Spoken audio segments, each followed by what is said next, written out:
What's up, sports batters? I got a 6-pick flex for you guys on PrizePicks to 25x your money. 6 picks that I found using OddsJam. All 6 of them are mathematically profitable, and we can get right into it. So I used 2 different tools on OddsJam to find these plays, the Fantasy Optimizer as well as the Low Holds page.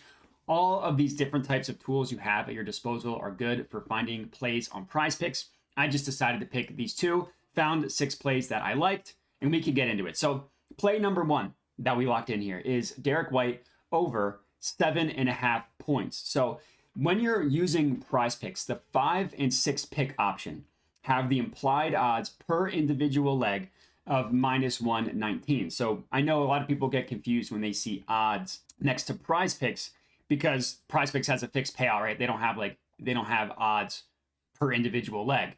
But if you do the math and you take the payouts for the 6 and 5 pick options, it equates to minus 119 per individual leg. So that's what this means right here. So because of that fixed payout structure, so when you're looking for player props and plays to put on PrizePicks, you're just looking for plays that are likely to hit, right? When you're sports betting, there's some plays, even though they might be likely to hit, might not be a good bet to lock in. Like this Fox bet one at minus 154. It's the same exact play that PrizePicks is giving us. Derek White over 7.5 points. Fox Bet is offering it at minus 154. That might not be a good bet because of how likely Fox Bet thinks this play is to hit. They're charging more money for it. PrizePicks doesn't do that. So what you want to do is find plays exactly like this. When I say likely to hit, I mean, let the sportsbooks tell you that these plays are likely to hit. And we can see just across the board where all these books are pricing it, right? And we can start with the sharp ones, Pinnacle, all the way up at minus 146. Another sharp sportsbook up at minus 156. And then across the board, we already mentioned minus 154, and then a couple that are close at minus 125. But really, when you look at it, this is a valuable play to make on PrizePicks. And the funny thing is, like, I could literally take Derek White more or less, over or under 7.5 points.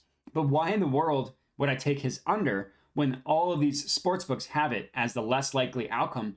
And then some of them all the way up at like plus 120, right? It just doesn't make any sense. So in terms of value with PrizePicks, the best option is going to be 5 or 6 pick options. And this one, Derek White, is a great start to our entry. So that is the first play. Next up, same game, Heat versus Celtics. We are taking Max Struus, and this time to go under 3.5 rebounds. So again, we know the implied odds of PrizePicks at minus 119. Now we do see a couple books where this wouldn't be a terrible play to make straight up at Bet365 and at Caesars at minus 115 and minus 117. But when you look at the other sports books, majority of them are pretty decently below these two numbers, right? We see a couple at minus 120, but then we see minus 130, minus 134, minus 130, minus 138, minus 130, right? Across the board, majority of these books have them in the minus 130s, heavily juicing the under, which PrizePicks doesn't do. So Max Struus, less than, I had the over, but it's less than 3.5 rebounds as our second play on PrizePicks.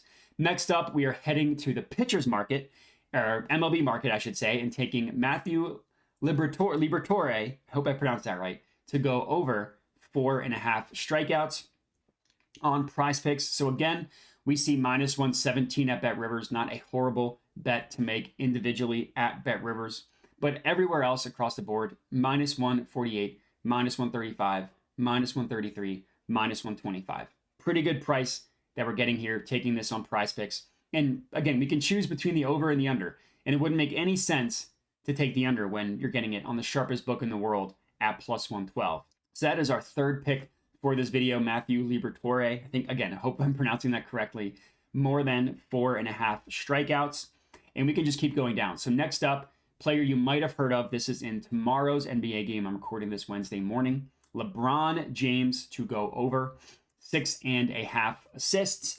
This one's awesome, right? Just look at the play here. Minus 119, we know implied odds on PrizePicks.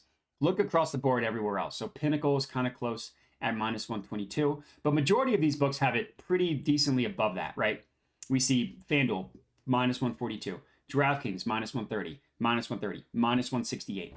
All these sportsbooks are heavily juicing LeBron to go over 6.5 assists, which PrizePicks doesn't do because of their fixed payout option. which creates a very profitable betting opportunity from using PrizePicks, from finding plays and taking them individually on PrizePicks, right? And a quick tangent here, I get a lot of questions if I'm doing a regular sports betting video.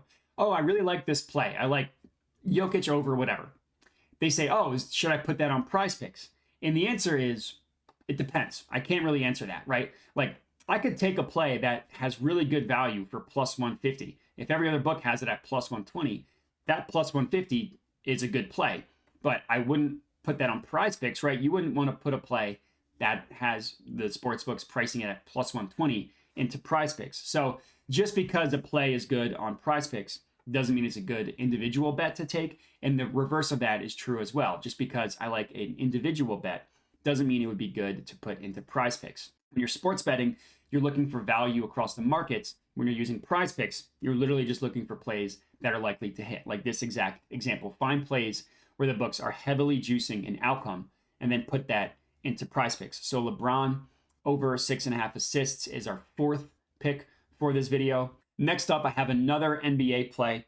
You just heard me talk about him, Nikola Jokic, but we are taking him to go under 10.5 assists, which I know sounds sacrilegious after what he just did in game one, but all we can do is bet on value, not bet on trends. So looking at the rest of the sports books, we don't see a single book price this below minus 119, and we see some all the way up minus 148, minus 133, minus 148, minus 145.